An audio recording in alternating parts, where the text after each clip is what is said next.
Assalamualaikum warahmatullahi wabarakatuh. Selamat pagi, siang, sore, atau malam untuk Bu Heni dan teman-teman. Perkenalkan, kami dari kelompok 13. Di sini kami akan membahas video yang berjudul Mengenal Lebih Dekat Respon Imun dan Komponennya Terhadap COVID-19. Sebelumnya, perkenalkan kami ada 3 anggota, yaitu yang pertama, saya sendiri dan Tindasari, NIM 80, lalu ada Faisal Hendriansah, NIM 82, dan ada Salsabila Putri Aulia, NIM 84. Teman-teman pasti udah nggak asing sama yang namanya COVID-19. Jadi COVID-19 ini merupakan infeksi yang disebabkan oleh SARS-CoV-2. Tapi ada yang unik dari penyakit ini di mana tidak semua penderitanya mengalami gejala, tapi ada juga yang memiliki gejala yang sangat berat. Hal tersebut dimungkinkan karena adanya sistem imun pada tubuh kita yang berbeda. Oleh karena itu, di sini kami akan membahas tentang sistem imun. Yang pertama itu ada jurnal yang berjudul T-Cell Memory Understanding COVID-19. Untuk memahami jurnal ini kita harus tahu apa itu T-Cell. Jadi T-Cell itu merupakan bagian dari imunitas adaptif yang berperan dalam respon imun yang diperantarai oleh sel. Sel T ini berdiferensiasi menjadi beberapa klon sel T effector yang dibagi menjadi beberapa subset sel. Dapat dilihat pada gambar di samping yang dimana masing-masing ini juga memiliki fungsi yang berbeda-beda. Dapat dilihat pada gambar, jika patogen yang sama menginfeksi tubuh kita, sel T memori akan merespon dengan cepat dan berkontribusi untuk membersihkan patogen lebih cepat daripada selama respon primer, di mana memori imun ini dapat bertahan selama beberapa dekade. Lalu apa sih hubungan sel T memori dengan SARS-CoV gitu kan? Jadi memori sel T ini yang tahan lama itu adalah tujuan dari vaksin, termasuk juga vaksin lawan SARS-CoV-2. Sehingga penting bagi kita untuk memahami sel T memori ini. Kita tahu bahwa sel T memori ini sangat penting, apalagi pada masa saat ini. Lalu ada nggak sih cara untuk menghasilkan sel T memori yang efektif? Ada, yaitu dengan cara pembentukan antibodi penetral. Dengan pembentukan ini diharapkan akan menghasilkan sel plasma yang berumur panjang dan memiliki potensi untuk menghasilkan antibodi dan mengurangi viral load. Namun ada hal yang berhubungan dengan sel T memori yang efektif, yaitu yang pertama ada persistensi antibodi penetralisir, di mana ini dapat membatasi kemanjuran dan umur panjang kekebalan serologis terhadap infeksi atau vaksinasi SARS-CoV-2. Lalu yang kedua itu ada mutasi pada virus atau munculnya strain SARS-CoV-2 yang berbeda. Hal ini dapat membatasi kemanjuran antibodi penetralisir. Lalu selanjutnya adalah bagaimana pengaruh sel T memori yang sebelumnya terhadap SARS-CoV-2 ini. Ada penelitian bahwa sel T CD4+ dan CD8+ ini dapat dideteksi reaktif terhadap protein SARS-CoV-2 pada individu yang naif SARS-CoV-2. Hal ini dapat terjadi kemungkinan karena sel T memori reaktif silang yang muncul dari sebelumnya dengan virus corona lain. Pada gambar dapat dilihat sel T memori yang sudah ada sebelumnya dapat mendorong respon yang lebih cepat terhadap infeksi atau vaksinasi SARS-CoV-2 dan meningkatkan pembentukan antibodi penetral sehingga dapat menghasilkan respon imun yang heterolog. Kita tahu bahwa penyakit COVID-19 sangat bervariasi mulai dari yang tidak bergejala, yang bergejala ringan, ataupun yang bergejala berat. Nah, kumpulan sel T naif ini menjadi lebih kecil pada individu yang lebih tua. Hal tersebut yang menyebabkan bahwa orang yang lebih tua atau geriatri ini memiliki resiko yang lebih berat saat mengalami COVID-19.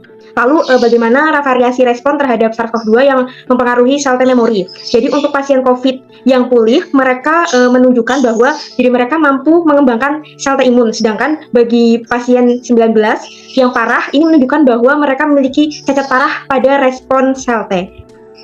Dari pembahasan tadi kita mengetahui bahwa sel T memori ini sangat penting untuk memahami SARS-CoV-2. Oleh karena itu perlu diteliti lebih lanjut tentang durasi seberapa lama memori dari sel T ini dapat bertahan.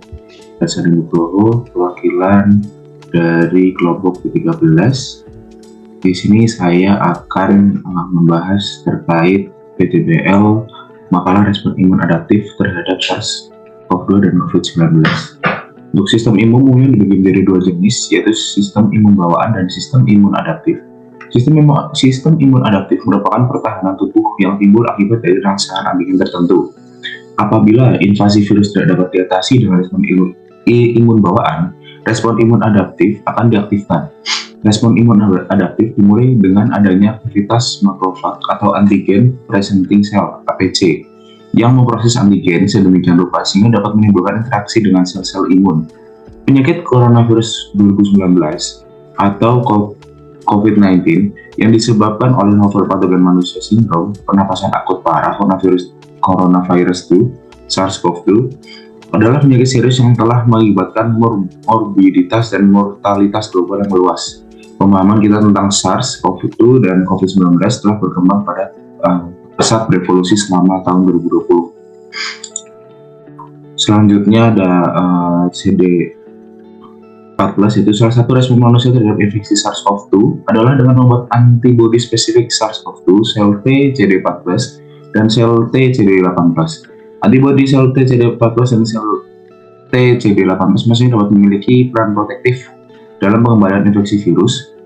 Respon sel T CD14 terhadap SARS-CoV-2 lebih menonjol daripada respon sel T CD18 yang telah dihubungkan dengan pengendalian infeksi primer SARS-CoV-2. Sel T yang spesifik untuk protein virus apapun dapat relevan untuk imunitas protektif.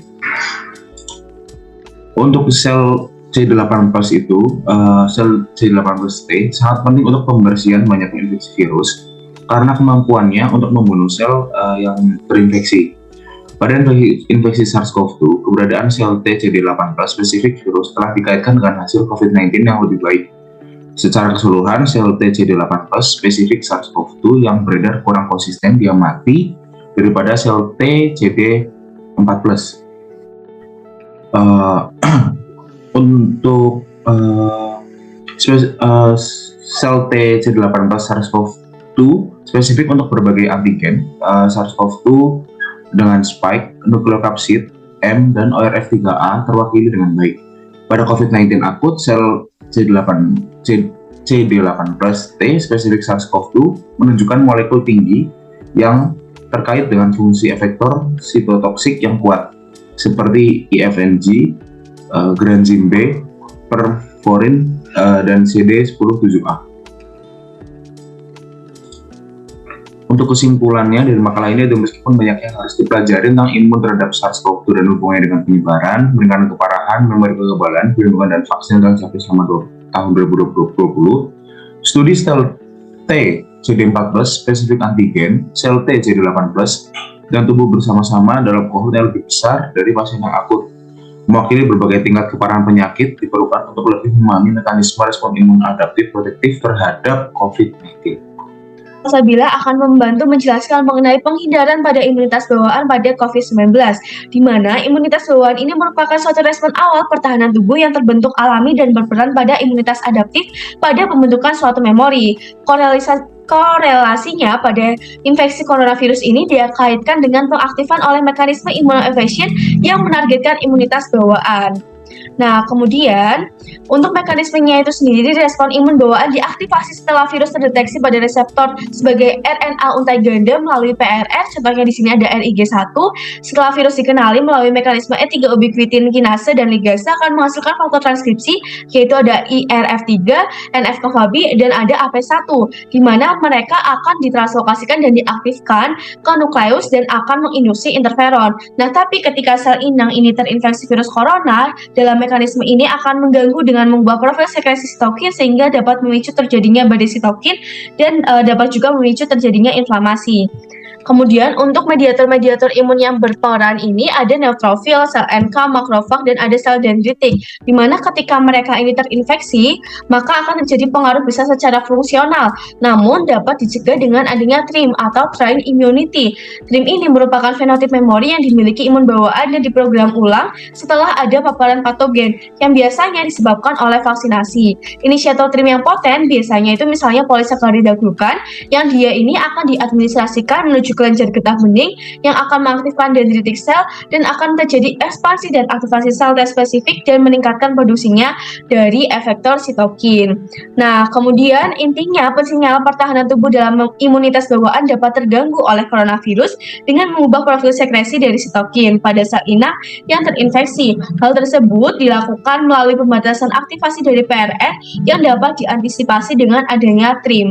Nah, dari adanya TRIM itu dapat membuka peluang dengan kemunculan agen terapeutik seperti obat-obatan atau mungkin bahkan vaksinasi. Nah, jadi terkait COVID-19 dan imunitas tubuh ini kaitannya sangat erat, di mana imunitas menjadi garda terdepan dalam menghindarkan tubuh kita terinfeksi COVID-19. Dan vaksinasi juga sangat penting karena berdasarkan jurnal yang terakhir ini menjelaskan bahwa dia dapat mengantisipasi infeksi yang disebabkan oleh COVID-19. Kemudian ini untuk daftar pustaka yang kami gunakan. Terima kasih. Wassalamualaikum warahmatullahi wabarakatuh.